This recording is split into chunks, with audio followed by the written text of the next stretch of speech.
Oliveira Lawyers. We are starting one more live stream. Today is Sunday, June the 22nd, exactly 3:30 Rio de Janeiro time. And let me remind you, if you are joining us here live, if it is your first time, remember you have a priority to pick the topics that we're going to discuss today. And while we are still waiting for our friends to join the live stream, let's take a look. Let's take a look at the news and what's going on here in the Brazilian news. So, as you may imagine, the involvement of the United States in the war between Iran and Israel is like in the main headlines. So that's exactly what you see over here. And very interesting to note that President Lula, our president, is kind of siding with Iran, not with Israel, which is the case for most developed countries. And there is some ongoing discussion between Europe and the United States in terms of Brazil's position. But that's what you see over here. And let's go back to our chat and see if we have any participations already. Yeah, we have a couple here. Bill, oi Luciano, Bill here. Everything sounds and looks good. Thank you for the feedback, Bill. I was going to ask you guys, and today we don't have any hammering, and I appreciate your patience. Last Wednesday, like we were in the office, there was some, renovation going on in the space, and I apologize for the excessive noise, but today, hopefully, we're not going to have any unexpected noises. Sax Dragon, good evening from Italy, Luciano. Tudo bem? Very good to see you over here, Dragon. How are things in Italy? Well, let us know how are you enjoying Italy. Didi, hello. Oi, tudo bem? Tudo bem, Didi? So good to see you over here. We have some of our frequent friends showing up today. Marisa Navas, boa tarde, Dr. Luciano, boa tarde. Marisa, Ricardo, muito bom vê-los aqui. Obrigado pelo apoio. Yokora Strong, olá Luciano, bom te ver, 100%, same here Yokora, so good to see you. Marisa Navas, we love to participate in your lives, thank you so much Marisa. Didi has a question, does Brazil sell property by probate, and if so, how does it work? Didi, let me know if I'm getting this right. Like, if you, your question is like, let's say if you have a probate in Brazil, if you could sell a property during the probate, right? So typically the probate is going to assign individual ownership in a particular property that could be sold down the line. So typically, you're not going to sell a property during the probate, right?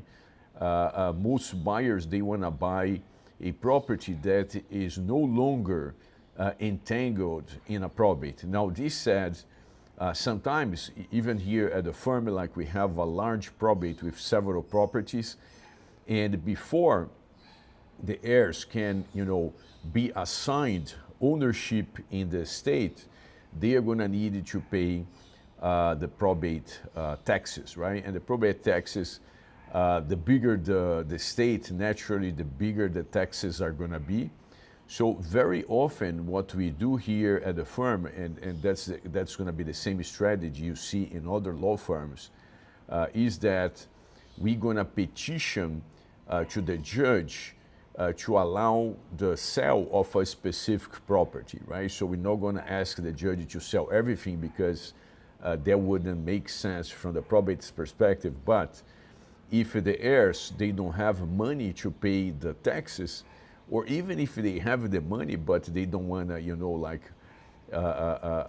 use pretty much everything that they have in a liquid state, you can always petition to the judge, and the judge is going to understand that you need, as an heir, you need access to some money to pay for the taxes, and therefore the judge would allow you to sell one or two of the properties, again, as long as you have many properties in the portfolio, in order for you to raise the money to then pay the taxes, and after the taxes are paid, for the state to be distributed among the heirs. All right, Didi. So it's not, let's say, it's not standard for a property to be sold during a probate, but it is very well possible. In terms of the buyers could buy a property with an order from the judge authorizing the sale of this specific property. Not every buyer is going to feel comfortable, so probably you're going to be trying to find a buyer who's being represented by an attorney, because then the attorney is going to be able to better explain to the buyer that even though the property is in a probate, the buyer will end up getting full ownership, full legal ownership through the judge's order authorizing the sale of this property. All right, Didi. All right, Forza Milan. Hello, Luciano. How are you? How you doing, Forza? Good to see you over here. Yes, Didi, I got it. Let me know if I got it right. Hopefully that's what you were asking about. And probates involving, foreign citizens in Brazil. They have, many special requirements, particularly regarding the documents and documentation. Something that is typically very surprising to foreign citizens is the need for the tax ID, for the CPF tax ID. And guess what? The tax ID is going to be a requirement not only for the heir, but also for the heir's spouse, which is not typical in the United States. In the United States, whenever you have like a probate, only the family, only the immediate family is going to participate in the probate, right? Like probates by its nature are not going to involve like the spouses, because inheritance typically is going to flow to the children, not to the children's spouses, okay? Now in Brazil, this is something very typical of our legal system, because spouses, they always have an interest, even if minor or even if potential, over the properties of the spouse. They are going to need to participate in the probate. So this is always, like shocking, particularly to U.S. citizens, right? Like we need to explain, and they're going to, make a big deal. Listen, why do I need to have my, wife or my husband participating? This is inheritance.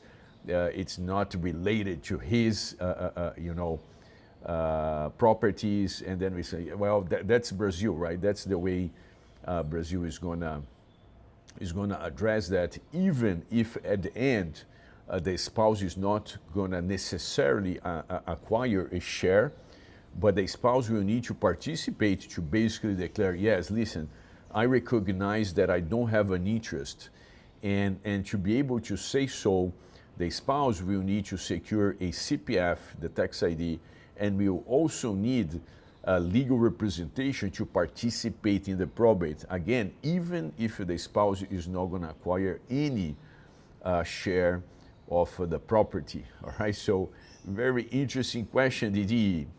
Yokora, I'm watching you from Portugal right now. That's interesting, Yokora. So how is your time going in Portugal? Are you enjoying?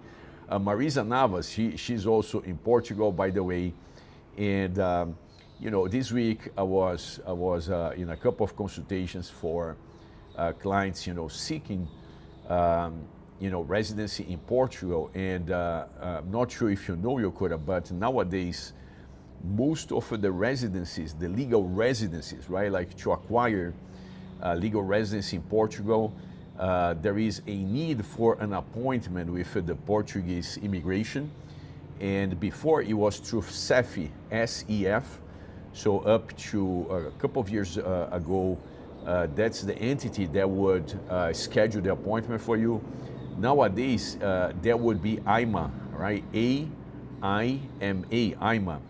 But believe it or not, IMA is pretty much no longer making appointments available, believe it or not, just because of the sheer number of immigration applications in Portugal. So what's going on is like, up to, I don't know, like 6 months or 1 year ago, IMA was so far behind that IMA said, listen, I can no longer allow people to schedule an appointment just because I have like limited personnel and we are unable to take all of those appointments. And then, guess what?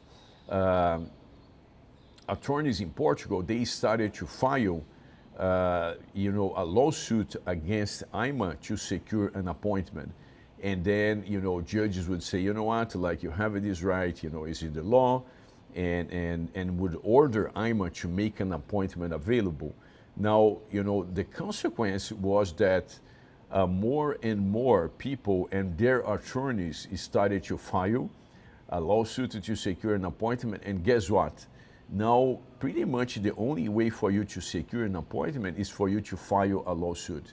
So nowadays, it's part of the procedure for you to secure an appointment, to file a lawsuit, and that is increasing naturally the cost of immigration in Portugal, and this is becoming actually a bar to many, immigrants in Portugal. I mean, they need to spend more money to be able to secure residency in Portugal. Okay, and sometimes we have those consultations, and the person is going to say, well, that's a lot of money, like for the immigration to Portugal, right? I particularly, think from this perspective, like if you're starting a new life in another country, right? Like you're moving to another country, there is always a meaningful cost to the process, right? Particularly if you need to handle like lawsuits, filings that are gonna, be potentially very time consuming because it's typically something that you're going to have, a hearing, you're going to be requested for additional documents. So very interesting situation right now, Yokota, in Portugal. But let us know how you're enjoying. Wayne, boa tarde from Massachusetts. Sounds great, video great. Thank you, Wayne. Good to see you again. How are things in Massachusetts? Let us know. Dragon, do you think the recent aggression and positions of Brazil and the US will affect the acquisition probability of the digital nomad visa for US citizens going to Brazil?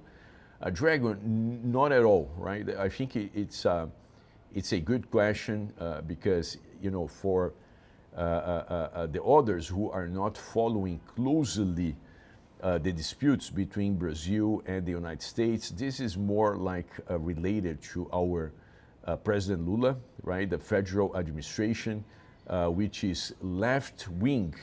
And right now in the United States, we have a right-wing president. So naturally, they are not well aligned politically, and there are, of course, natural outcomes, right? One of them was the implementation by President Lula finally successfully on April the 10th of this year, 2025, of the requirement for US citizens to have a visa to enter Brazil. So during the prior administration, President Bolsonaro got rid of the visa requirement, meaning that any US citizen would basically just buy a ticket to Brazil and come to Brazil without any visa whatsoever. And President Lula, as soon as he, won the election, he started to push for the visa requirement, and it took him like 4 attempts. And on the 4th attempt, meaning this April the 10th, 2025, he was successful in terms of enforcing the visa requirement, right? But this is just one of the things. So the question here, it does make sense, Drago, like maybe they are gonna, want to hurt US citizens in a sense of, avoiding or, like removing the United States from the digital nomad program. But, as you probably understand, Dragon, like, I mean, US citizens, they typically spend a lot of money in Brazil, right? So in terms of immigrants coming to Brazil, we have pretty much people from all over the world, and but not everyone is going to spend the bigger bucks over here, right? Particularly people from Latin America, or like other developing countries coming from Africa, Asia. So they're going to be pretty savvy in terms of what they are spending in Brazil. U.S. citizens, on the other hand, they are big spenders, right? Because they have a pretty, solid currency. They earn, even in the solid currency, they earn like big sums. So the Brazilian government is of course aware of, this distinctive trait of the U.S. citizens, and whatever Brazil does is going to be in a sense of maximizing the revenues coming from immigration, right? So I don't think Brazil would ever, shut the door when it comes to U.S. citizens coming to Brazil. What they could have, is like a distinction in terms of requirements, and that's something that is already implemented in different areas.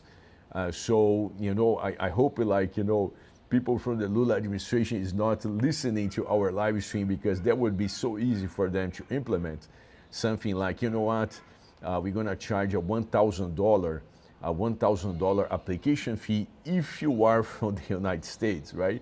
They have, all the capability of doing so. Immigration in Brazil, just like in the United States, is mostly decided by the federal administration. So President Lula could very easily do so, and I don't think, a $1,000 fee would be a bar to most U.S. citizens. Of course, it would be a pain in the neck. It would be, outrageous, right? But certainly not a bar, if you will. All right, so that's the take, Dragon. Yes, there is animosity. And to be honest with you, if I'm going to be very, crystal clear, I think President Lula hates the guts of the United States, right? So there is a very clear animosity, for the entire political life of President Lula. And it is just natural that you're going to see some consequences of that in the immigration arena. But, thankfully, the U.S. has such a large financial footprint in Brazil that this is going to for sure preclude the Lula administration from really hurting the U.S. citizens trying to come to Brazil. All right, Dragon, but very interesting question. Forza, if you have a CPLP, a citizenship, do the applicant have a 1-year short track to Brazilian citizenship? Thanks, and keep up the great work. Thank you for asking, Forza. So first thing, we are not, Forza, experts in the CPLP citizenship program, right? And just sharing with other participants, the CPLP, it's a program between different nations in which Portuguese is one of the main languages, right? So Portugal, Angola, and Mozambique, many other countries in which Portuguese is the first language, they are going to have some type of, facilitated track to immigrate to Brazil, right? And so Forza's question is, if once they have, for instance, permanent residency in Brazil, if they are going to be able to apply for citizenship with just a single year of permanent residency. Forza, as long, as far as I know, the typical 1-year track to citizenship is allowed to the, spouses of Brazilian nationals or the parents of a Brazilian national, right? So for those two cases, yes, you have a single year. Now the CPLP, again, unfortunately, it's not within our expertise. And so far, I know that there was a program being developed by the federal government, but we haven't been following up to see how that was.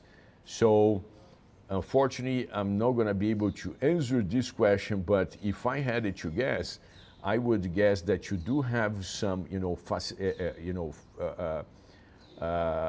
some advantage for being from a Portuguese-speaking country, but I would assume the 1 year short track will not be one of them. But I'm just guessing over here, all right? Let's see what else we have. Dragon, sorry I've been gone so long. I had surgery and it delayed my timeline a bit. I'm now planning for visiting São Paulo in August. Dragon, I hope you are recovering well, right? I can tell just by your spirit that things are probably progressing as you wanted. And if you're planning to visit São Paulo, for sure you are getting in good shape. So glad you're here, Dragon. Maybe you're gonna drop by for some coffee here at the firm. Didi, your office handles probate purchases, easy process. So Didi, let me know what you mean by probate purchases. So do you mean that you're trying to buy a property from a probate? Is that the case, or are you trying to sell a property during a probate, right? We typically do not assist with such procedures just because it is very cumbersome, particularly if you're from abroad. So if the buyer is a Brazilian national living in Brazil with all their paperwork current, it may make more sense. Now, if you're trying to buy from abroad, whether you are a Brazilian or a foreign citizen, it may not make much sense just because of the many special requirements that could be triggered, right? But yes, if you have like a transaction in mind, something that you could do is to schedule a consultation so we could go over the transaction specifics and see if that's something that you should even invest time on or not. All right, Didi. All right, Yokora sharing some feedback. We love it here in Portugal. I'm staying in Oeiras area, Passo de Arcos, 3-week vacation. Yeah, so Oeiras, very good area, right? Kind of close by to other great areas of Lisbon. Yokora, I'm sure you're having a blast. Good for you, Yokora. What about food? How do you like food over there? I absolutely love Portuguese food. Portuguese food is somewhat similar to Brazilian food naturally, right? But not exactly the same. Like in Portugal, you have a lot of, fish and seafood in general. And you also have olive oil, right? And wine. So, that's the kind of Mediterranean diet, and it's super helpful, right? I really love food. Whenever I am in Portugal, I have a blast. Yokora, I've been in Rio de Janeiro for New Year's to search properties. When should we engage your law firm? Now or after we find a property? I have an e-visa already. We'll buy in the second or third quarter of 2026. Yokora, it's always your choice, right? Whenever we are assisting foreign citizens with the purchase of real estate, whether or not for, like the Golden Visa / Viper, there are some people, they are gonna, hire us after finding a good target property. Other people, they say, listen, I don't have a target property, and by the way, can you help me with that? Right, so for those, we're gonna include, typically without an additional cost, we're gonna include providing a short list, right? We have a partnership with one Remax. Remax is the largest, real estate network in the globe, and they are from the United States, and now we have a partnership. So whenever we need a short list, we're typically gonna assign one of their realtors for a specific agency. They're based in Rio de Janeiro, right? A separate entity based in Rio de Janeiro. And they are gonna get a short list based on your requirements. Okay, so I would say if you're coming like during New Year's, if you have like a short list waiting for you, so as soon as you arrive, you have a kind of, roadmap to visit different properties, to, find out more about certain neighborhoods. That's something you could potentially start in November or December of 2025, all right? Another possibility, if you really enjoy the shopping side of things, if you want to, learn the ropes by yourself, then you can also, go to the point in which you're finding the target property and then engage with us. Your choice, Yokora, your timeline is what we are more concerned about. We are very easygoing here at the firm in terms of assessing the ideal timeline. Different people, they have different timelines, and we are happy to work with you whenever you are ready. Aaron, when returning to Brazil from abroad with the digital nomad residence R&M, I assume no e-visa is required since we are temporary residents. Yes, Aaron, that's correct. Yeah, so Aaron's question, like let's say Aaron is in Brazil under the digital nomad, and then, he travels back to the United States, and then once he's returning to Brazil, his question is like, do I need the e-visa, right? And his assumption, which is correct, by the way, is that you don't need the e-visa. Now, let me be very specific, Aaron, because we did have this situation a few times already.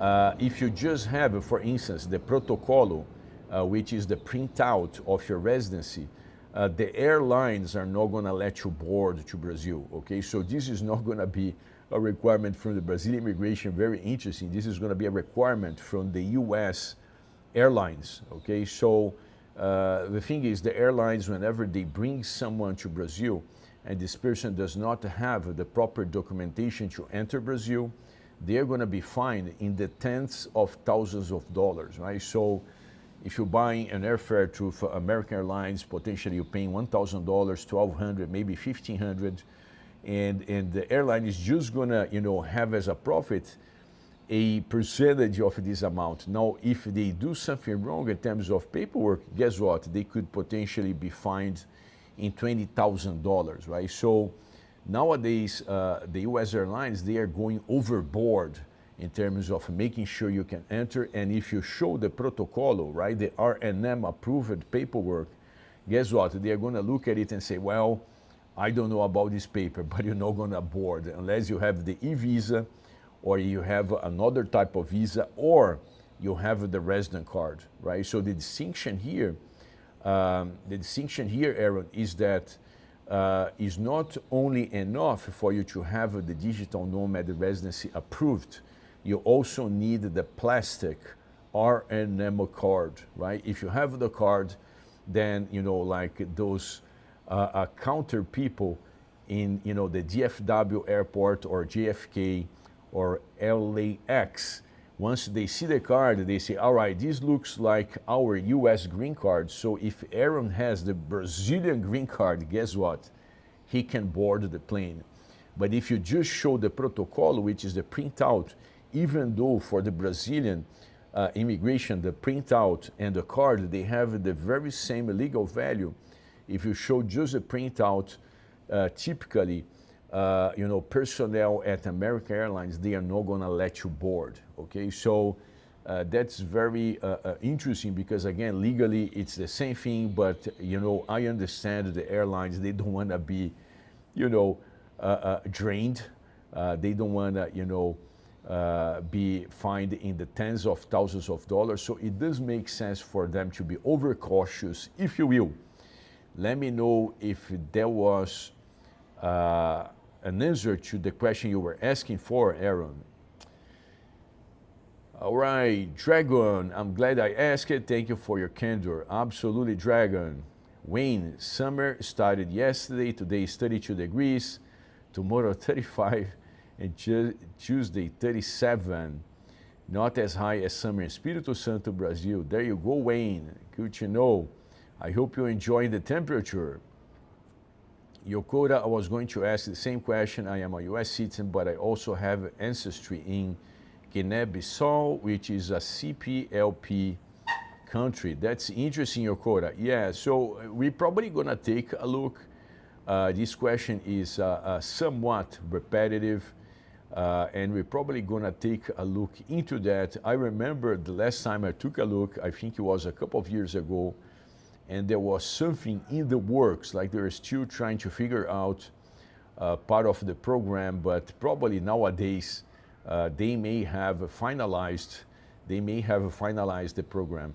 That's something interesting to share with you. Like, typically in Brazilian immigration, sometimes, they start developing a certain, route or a certain type of visa or a certain type of residency, and they, stop in the middle.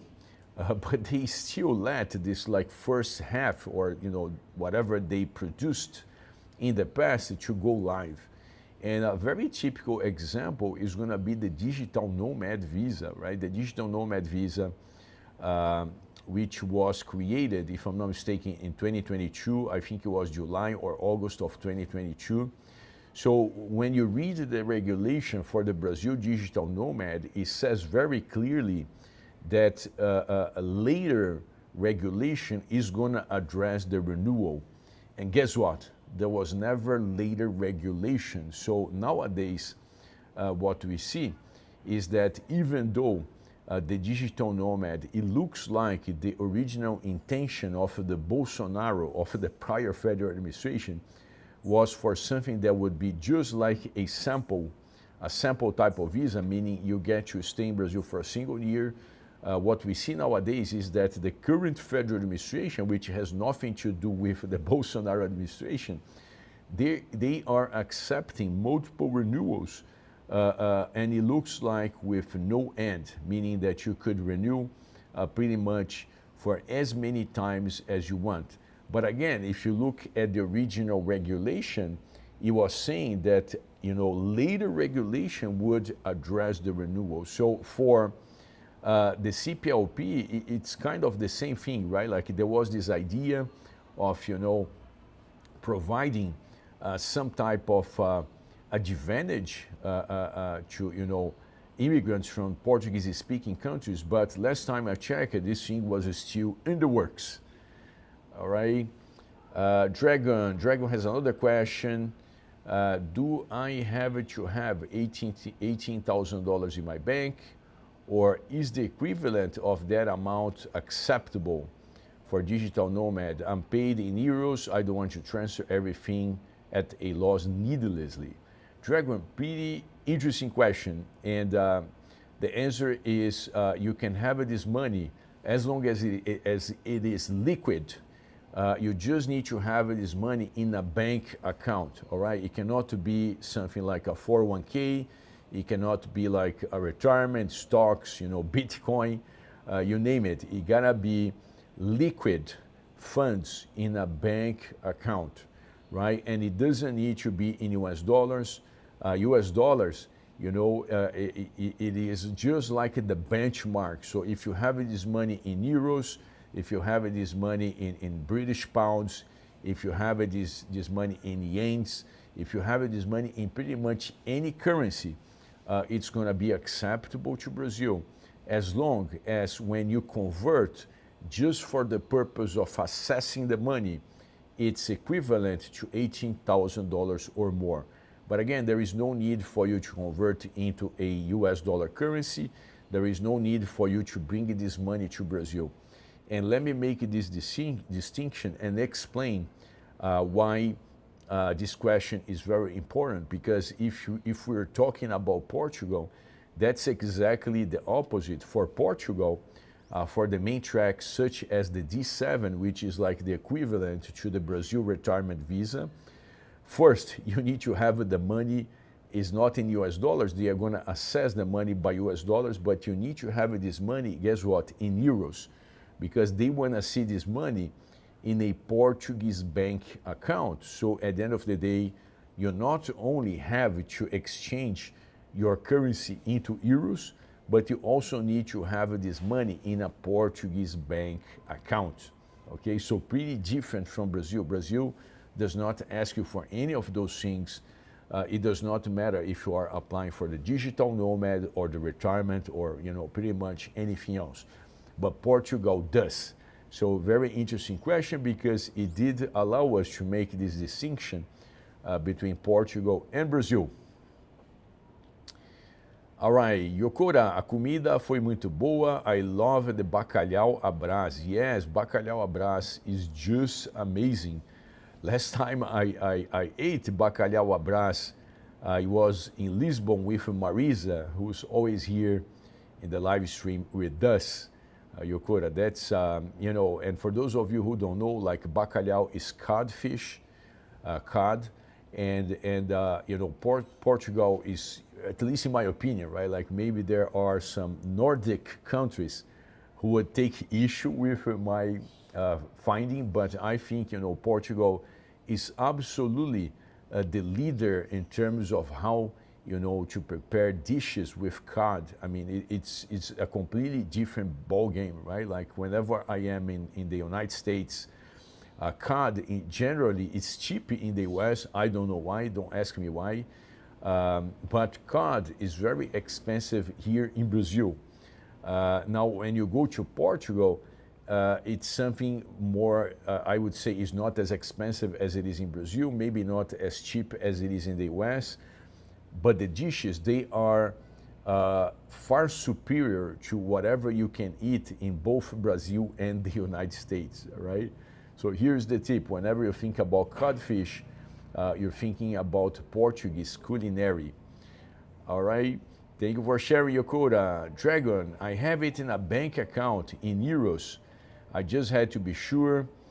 Thank you so much for clearing that up. Absolutely, Dragon. There you go. You would qualify without any problems. Another question from Dragon. Because of the e-visa change, do I now need a return ticket to get this e-visa? Before, it was fine for me to do a one-way because I was doing digital nomad residency inside São Paulo with Oliveira. Right. So, Dragon, the e-visa regulation has been changing often, and I would check on that. Now, it looks like you are our client. Is that so? Because you said I was doing digital nomad residency inside São Paulo with Oliveira Lawyers, so I assume our law firm. If that's the case, our team, they are not only going to apply for the e-visa on your behalf, but they are also going to advise you on the need for the you know, either one-way ticket or round ticket. All right, Zach. So I don't know right now if they are enforcing or not. For the e-visa, typically they do ask for a round trip. Now, if you have the, you know, digital nomad, let's say approved, but you don't have the card yet, I think there is a possibility that by presenting the approved digital nomad, they could say, you know what, like you don't need to provide it because we understand you just need the e-visa as a safety measure to allow the U.S. airline to make the U.S. line to allow you to board, if you will. All right, Dragon. So if you are our client, just ask this question, and our team is gonna, of course, give you the right answer to that effect. All right. Moses, sir, does Brazil manufacture aircraft? Yes, Moses, we have one of the leading manufacturers in the world, which is Embraer, Moses. I'm going to write it down over here. Embraer, right? So Embraer is a huge player in the international market of aircrafts. Embraer does produce not only, you know, like actually, you know, military aircrafts, but Embraer is pretty big in the smaller plane segment, right? I'm talking about jets. I'm not talking about, you know, like those more type of amateur type of aircrafts. I'm talking about, you know, aircrafts that typically, like, you know, those millionaires or billionaires, they are going to buy to fly by themselves with a small, you know, small crew, or, you know, like up to 10 people. Embraer is one of the leading competitors in that segment. Pretty interesting question, Moses. Take a look at Embraer later on, and you're gonna see, how relevant Brazil is in the manufacturing of aircrafts. All right, Dragon. Okay, I will hire this week. I had delayed things because of my surgery. I've been talking with you here for quite a while. Now that things are underway, I can begin the process. Sorry for the delay. Absolutely, Dragon. We're going to be happy to assist you whenever you are ready. No concerns at all. And we are always happy to have your participation here, whether or not you are our client, right? Because even when you're not our client, like your questions are going to be helpful to other participants, right? Like, I mean, one thing is for me to read questions that we received in the past. Another thing is to, discuss points of interest of, participants, because then we can have additional follow-ups, and this way kind of develop the knowledge that you have about Brazil. Aaron, do you have any thoughts about Azul recently declaring bankruptcy? Aaron, yes, Aaron. Unfortunately, there is something wrong with the, there is and there has been pretty much forever something wrong with the Brazilian, like industry of airlines, right? And the problem with Brazil is that we don't have a legal framework that is going to allow air companies to flourish. So since I was a kid, and that was a long time ago, there was never a time in which airlines could actually grow financially and in a peaceful manner, right? Like our legal framework does expose airlines to lawsuits from right and left. So what we see is that companies are going to enter this space, particularly if they are successful elsewhere, and they're going to say, you know what, like I have a lot of success in the bus industry, and now I'm going to migrate to the airlines because I've been doing well. I know how to work with passengers. I understand, a bunch of the challenges the airlines go through in Brazil. And invariably, after they migrate to the airline industry, they realize, things are not as easy as they thought. And one of the main reasons is about lawsuits. You're going to have two categories of lawsuits that are going to be an absolutely challenge to airlines in Brazil. One is going to be the typical labor lawsuits, and I'm sure you have heard me talking about them. Brazil, at least up to recently, it was the #1 country in the entire globe plagued by labor lawsuits. It's absolutely a shame what we have here in Brazil.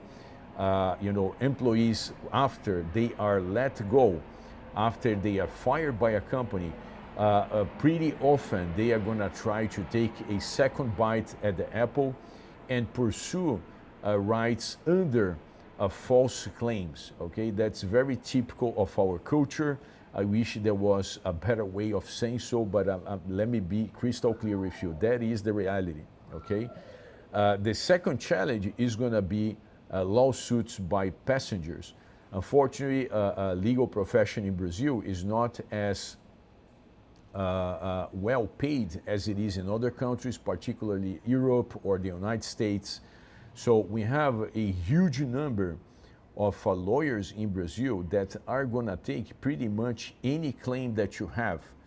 And as you may imagine, like airlines, they are typically like big, deep pocket companies. And so lawyers are going to be pretty fast in terms of representing any claim, whether a well-based claim or just a long shot claim. But airlines are going to be fighting right and left because of those claims. So airlines, they have, Aaron, like in Brazil, typically asked, like, the Brazilian Congress and the Brazilian politicians to allow a more peaceful operation in Brazil, because if there are no limits to what people can sue an airline, airlines are doomed to fail. And we don't have a single, let me tell you this, there is no single airline in Brazil that has been in business for over 10 years, right? Because pretty much every single airline that is created in Brazil eventually is going to go out of business, right? And then what you typically see is that they are going to go through some type of transformation.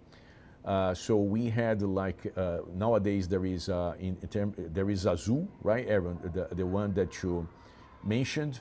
There is Latam. Latam is probably one of the largest nowadays, and Latam was actually in the past just TAM, right? So instead of going bankrupt like 100%, they went through some type of corporate transformation, if you will, receiving new investment and taking another shot at the market, right? So Azul, they had a pretty nimble business plan. They were doing all they could, but again, unfortunately, there is this kind of unsurpassable challenge of being sued left and right, not only by like passengers, but also by your own employees and former employees. There is no way for any airline company to succeed in Brazil until Congress enacts some type of legal framework kind of protecting airlines from that many lawsuits, if you will. All right, Aaron, I've seen government-owned airports, leasing companies that own the jets, then airlines that give all profit to the leaser so they can just close their doors if sued. Maybe Embraer could step up. Yes, so Embraer, yes. Embraer is the, not sure if you're talking about Embraer, the manufacturer, right? Like the Embraer, they are kind of protected, or not protected, right? Like, I mean, they are not sued by passengers, right? Embraer, they are sued just by employees and former employees all the time, right? So maybe half of the lawsuits you can still survive. But yes, I mean, I think Brazil will need a better framework when it comes to the, airlines, airports, leasing companies. That's for sure, Aaron. Dragon, thank you for your help. I am booking my consultation with Oliveira right after this live stream. You're welcome, Dragon. So happy to have you on board. Have a great day, and thank you so much for all your advice today, Luciano. I'm very pleased to hear that, Dragon. And I'm certainly going to be even happier to meet you in person during our consultation. I'm going to make sure to let our team know whenever they see you, like whenever you enter, like whenever you book the consultation, make sure to enter over there, right? Your a nickname here at the channel, so I know it's you, and I'm gonna be pleased to take your consultation, Dragon. Aaron, making your own jets seems like it would be easy to start a leasing company. Yes, Aaron, I see what you're saying. Very interesting. Embraer started as a government company. I'm not sure if nowadays they are 100% private, right? I know they also have potentially investors from abroad, but Embraer, it's certainly a reason, for us Brazilians to be proud about our manufacturing. Very interesting that it was Moses' original question, right? So yes, Brazil does compete internationally in this segment, and not bad, right? Because if you see like Boeing, like from the United States, is typically in trouble more recently because of manufacturer mishaps, right? There was a bunch of aircrafts that were being released, that were being delivered to the airlines defective, right? There was a problem with a door that would potentially open during flight. There was other quality control issues with Boeing, and so nice to see that Embraer doesn't have, at least as far as I know, Embraer doesn't have issues with quality controls, at least not as frequent as you're gonna see with Boeing from the United States. Such an interesting comparison. All right, Dragon says he will include information. That's great, Dragon. So we're gonna see each other soon. Let me share with you guys our schedule for the next live streams. We're gonna have another live stream next Wednesday, right? So it's gonna be on Wednesday. We're talking about June the 25th, and then we're gonna skip on June the 29th, all right? So if you take a look at our YouTube channel, you're gonna see that the live stream for the 25th is already scheduled. And then we're also gonna schedule another one for the 2nd. But we're not gonna have a live stream on the 29th. All right, so make sure to take note if you're interested in participating. Remember, you can always come to our channel and click on Notify Me under the live content section, and then whenever we are starting the live stream, you're gonna receive a message letting you know that we are just getting started with the live stream. Also wanna invite you, if you haven't done so, to like our live stream. That's gonna help us as a business, and that's gonna help other people just like you to find this content. Let's take a look, see if there are any other participations, any other topics of interest for you guys. If not, we may be heading to the end of today's live stream. Let's wait for a few seconds. And yes, it looks like it's pretty much it for today. I want to say thank you for participating. Thank you for the interesting questions and participations. I hope to see you again on Wednesday, and have a blessed rest of your Sunday.